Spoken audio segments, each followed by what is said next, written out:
والسلام علیک یا رسول اللہ وعلی آلک و اصحابک یا حبیب اللہ۔ اللہ تعالیٰ نے قرآن مجید کی سورۃ الذاریات کے اندر ارشاد فرمایا وما خلقت الجن والانس الا لیعبدون، ہم نے جنوں اور انسانوں کو اپنی عبادت کے لیے پیدا کیا۔ دنیا میں کوئی شے بھی آتی ہے، کوئی بھی چیز آتی ہے تو آپ جانوروں کو دیکھیں، پرندوں کو دیکھیں، درندوں کو دیکھیں تو وہ پڑی ہوئی آتی ہے۔ چوزا دنیا میں آتے ہی دانا چگنے لگتا ہے، کوا دنیا میں آتے ہی کائیں کائیں کرنے لگتا ہے، بلی دنیا میں آتے ہی میاؤ میاؤ کرنے لگ جاتی ہے۔ انہیں یہ پتہ ہوتا ہے ہم نے کیا چیز کھانی ہے کیا نہیں کھانی ہے۔ فقط ایک حضرت انسان ہے کہ جو دنیا میں آتے ہی پڑھا ہوا نہیں آتا بلکہ سیکھنا پڑتا ہے۔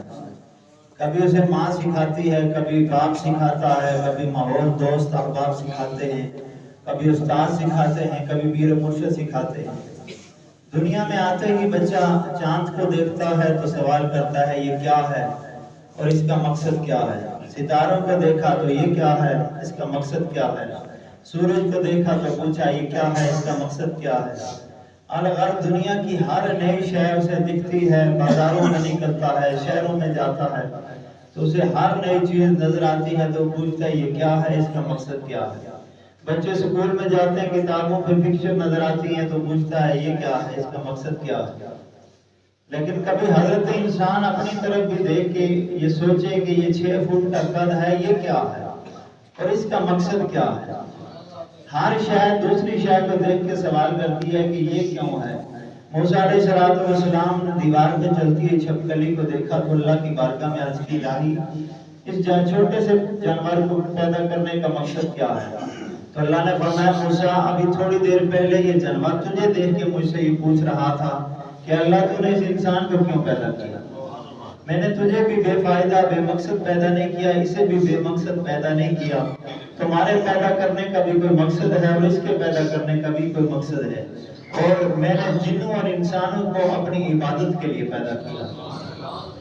ہماری زندگی کا مقصد اللہ کی عبادت ہے۔ ہم کیا تصور کر رہے ہیں، ہم یہ سوچتے ہیں کہ ہمارا مقصد تب حل ہوگا کہ جب ہم ڈگری حاصل کر لیں گے، پھر ملک سے باہر چلے جائیں گے اور بہت ساری پیسے جمع کر لیں گے اور بینک بیلنس ہوگا اور گاڑی ہوگی اور کھانا ہوگا تو یہ ہمارا مقصد حل ہو گیا۔ کامیاب ہمارے ہاں دنیا میں اسی کو سمجھا جاتا ہے جو اچھا کھاتا ہے، جو اچھا پہنتا ہے، لیکن یہ حقیقت نہیں ہے۔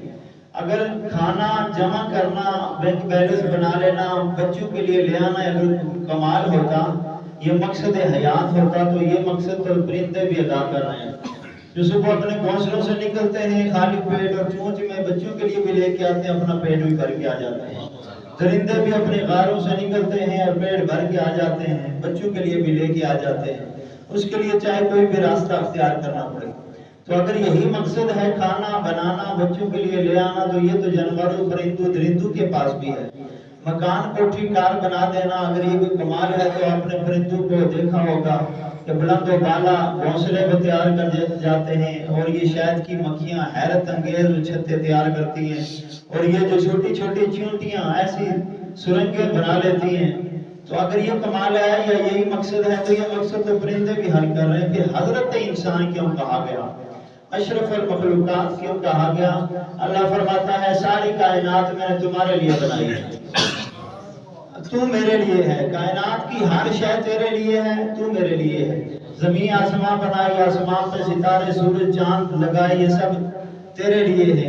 اور تمہارے لیے اپنے ہی جسم کی طرف ہم غور کریں، ہماری آنکھیں، ہمارے زبان، ہمارے کان، ہمارے ہاتھ، ہمارے پاؤں، سوچنے کے لیے، خیال کرنے کے لیے دل اور دماغ اللہ نے عطا فرمایا۔ اللہ فرماتا ہے یہ سب تیرے لیے ہے لیکن تو میرے لیے ہے۔ بادل گرجا، ہوا چلی، یہاں کا تنکا اٹھا کے دوسری گلی میں جا پہنچا، وہ تنکے آپس میں نر مادہ جڑے اور پھر وہاں سے ایک پودا نکل آیا۔ جب وہ پودا نکلتا ہے اس میں سے کچھ تو آپ کھا لیتے ہیں، آپ کے لیے گندم یا کوئی بھی شہد میسر آ جاتی ہے، جو باقی بچتا ہے وہ بھی بیکار نہیں، وہ جانوروں کے کام آتا ہے۔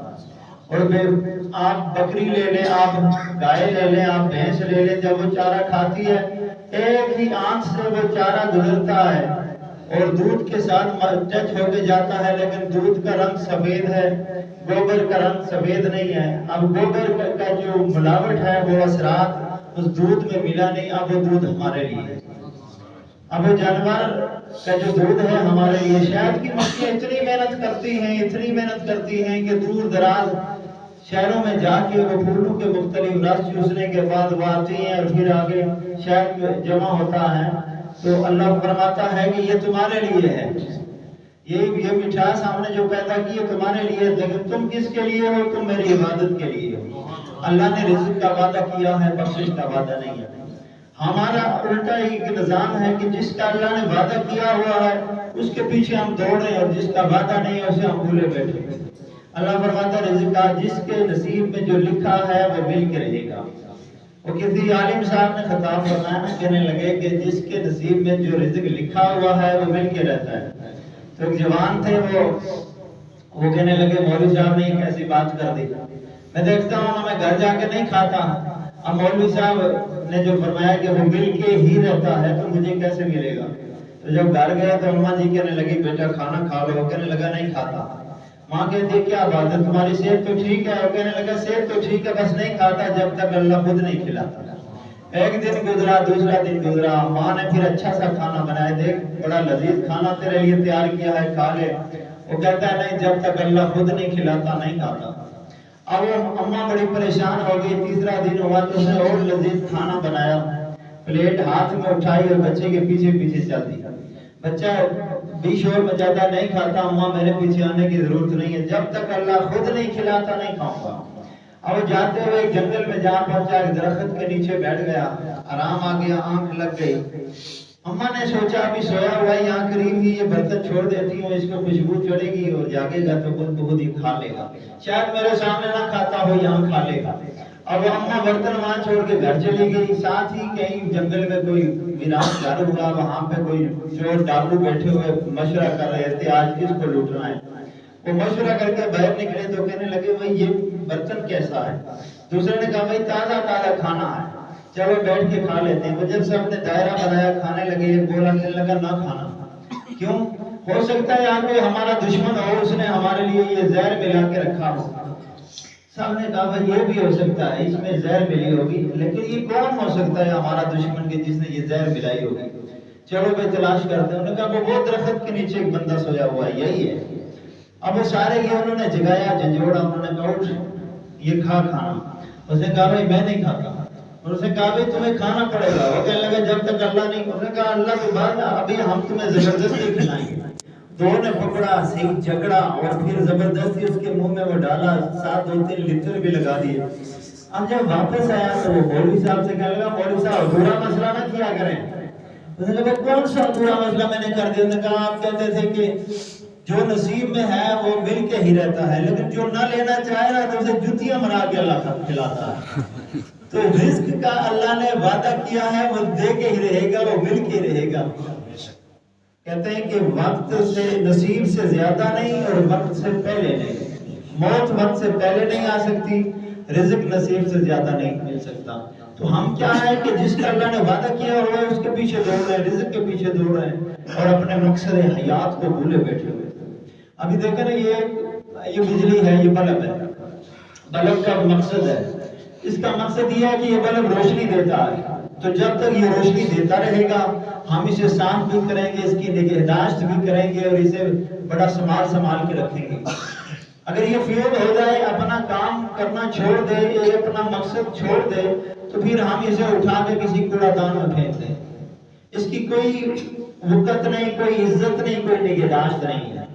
وہ بھی صحابہ کرام تھے کہ جن کے لیے آسمان سے فرشتے اترتے تھے، وہ بھی صحابہ کرام تھے، ایک طرف 313 اور دوسری طرف 1000 کا لشکر ہے، ان کے پاس اسلحہ بھی نہیں ہے، ان کے پاس بھاری اسلحہ بھی موجود ہے، کھانا بھی موجود ہے، لیکن اللہ تعالیٰ نے چونکہ یہ صحابہ کرام اپنے مقصد کو سمجھتے تھے اور مقصد کو ادا کر رہے تھے، تو اللہ نے ان کی مدد کے لیے آسمان سے فرشتے نازل فرمائے۔ یقین کیجیے ہمارے لیے بھی فرشتے اتر سکتے ہیں آسمانوں سے، لیکن وہ کیا ہے کہ ہم اپنا مقصد حیات سمجھیں اور اس کے مطابق ہم زندگی بسر کریں۔ انشاءاللہ پھر کسی موقع پہ یہ موضوع جاری رہے گا، چونکہ وقت پورا ہو گیا۔ اللہ تعالیٰ سے دعا ہے ہم سب کو عمل کی توفیق عطا فرمائے۔